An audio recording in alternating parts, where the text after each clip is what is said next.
Sinabi ng Jesus sa kanyang anak, kung paano iniibig ako naman, kayo din naman, iniibig ko kayo.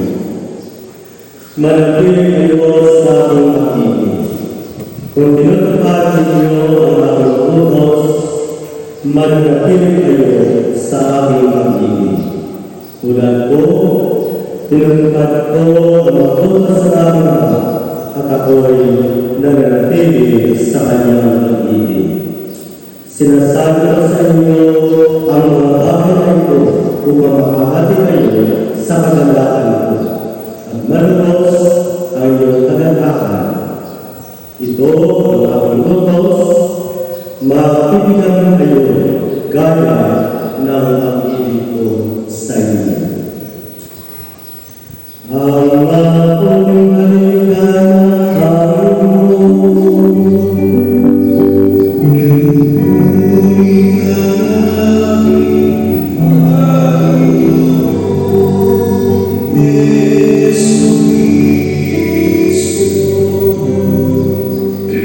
Magsimula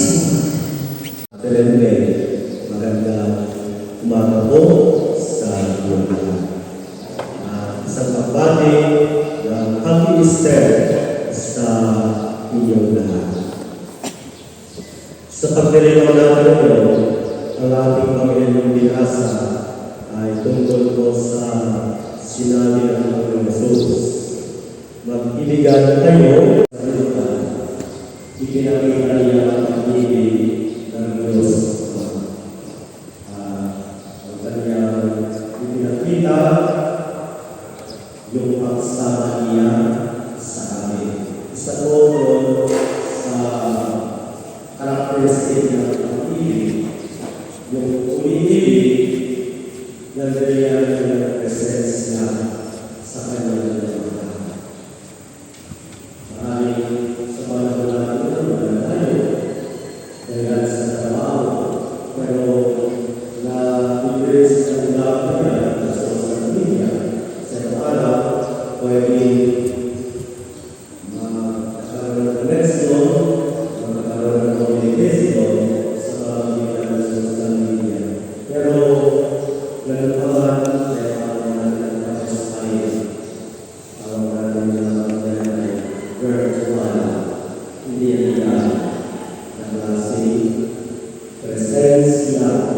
Kaya ang ginawa talaga ng Diyos para may malamang kanyang pamamahal, pinatatapan namin tayo, Emmanuel, na sa atin ang Diyos, kasama natin ang Diyos.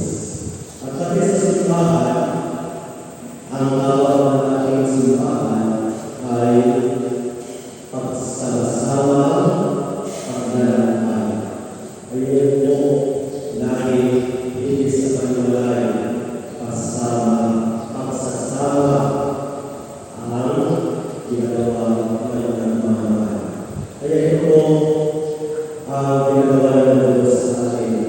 At nagagawa ng pamamahalan ay napakaliwanag. Ano ang pagpapaliwanag sa mga asawa o sa atin? Yun po ginagawa natin kamatayan.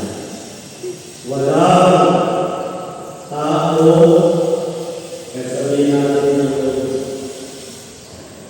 amo, ilalagay natin sa bahay,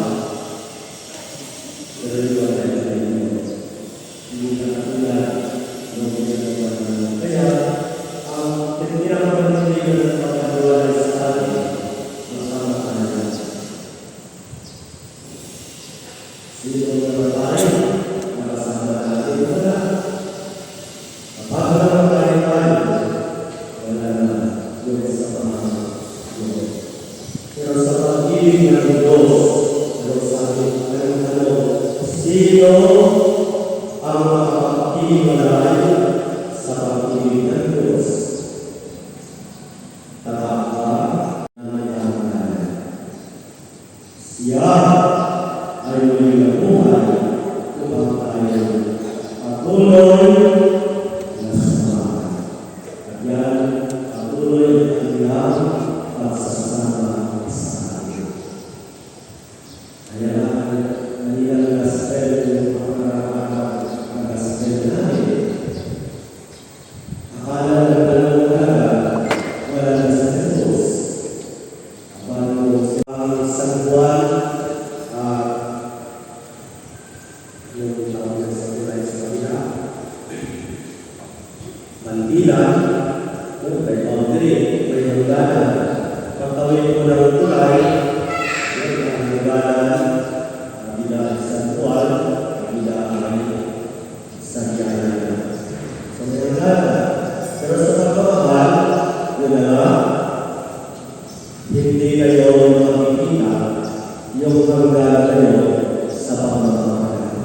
Lagi tinutulan ng pamamahala ang hangganan kayo. Kaya nawawala ang hangganan. Please subscribe. Only personal use is allowed.